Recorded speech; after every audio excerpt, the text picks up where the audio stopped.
Contestant number 4, Dylan Joseph. The Gap.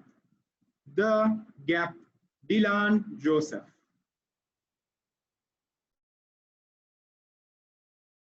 I was just 4 years old when I was acting out the role of Incredible Hulk, my favorite superhero. He was inside the TV on top of a tall building. I was inside the house on top of the sewing machine. He jumped from that tall building, boom, shattered the entire earth. I jumped from that sewing machine, boom, shattered the sofa, and broke my hand. I knew heroes won't cry. So did I. But my mother, she didn't cry. She screamed. No sooner, the entire village was at my place. They rushed me to the hospital. I saw tears in everyone's eyes when the doctors said, "We cannot fix it." Knowing that broken toys are being thrown to the bin, I asked my mother, "Mom, will I be thrown to a bin?" With tears in her eyes, she kissed on my forehead and said, "No, my little hero, we love you for who you are." Contest chair and fellow heroes, do you have a part in your life where no one could fix and you're still worried about it? Well, I remember the days that my worry started. I was just 13 years old when I wanted to play cricket for my school.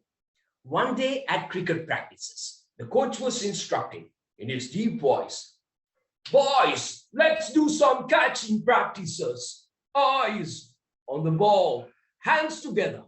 If you miss the catch, 1 full round and 10 push-ups." Remember? Eyes on the ball, hands together. I was eagerly waiting for my turn. The ball came super fast, fell right through my hand, had a good knock, ooh, on my knee. With a great pain, I looked at my hands. I saw the gap between them, and I saw the gap in my life. I almost gave up. I thought, why not a bigger ball? So I practiced basketball for 3 years. All the matches, I was on the bench with the audience. I never qualified to represent my team because of the gap in my life. I thought to myself to hide behind my gaps and give up on my dreams. Have you ever felt the same? To hide and to give up? Well, you're not alone. I have felt it more than 1,000 times. I approached my dad. "Dad, now I tried small balls, big balls, but none of the ball game seems to be working with me." Dylan, remember, everyone is unique in their own ways. Learn to accept yourself for who you are. If you do so, you will wake up to the real you. That evening at church, with my prayers, "I once was lost, but now I found," I heard an angelic voice calling me. Join the choir. I opened my eyes.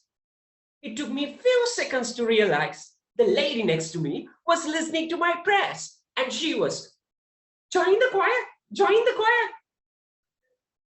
I joined the choir. I sang solos, duets, 4-part harmonies, all sort of music. I fell in love with my voice. The time passed by. I reached the prime age to find the love of my life. After so many heartbreaking refusals, my parents brought me an arranged marriage. Now she was the total opposite of me. She was fair. I was dark.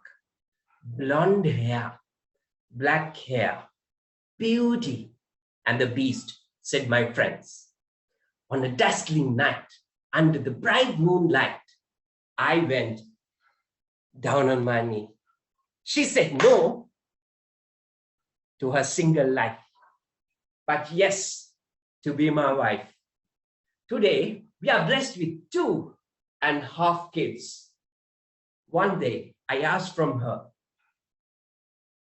Anya, what made you to say yes to me? She said, Dilan, I accepted you for who you are, and I love you.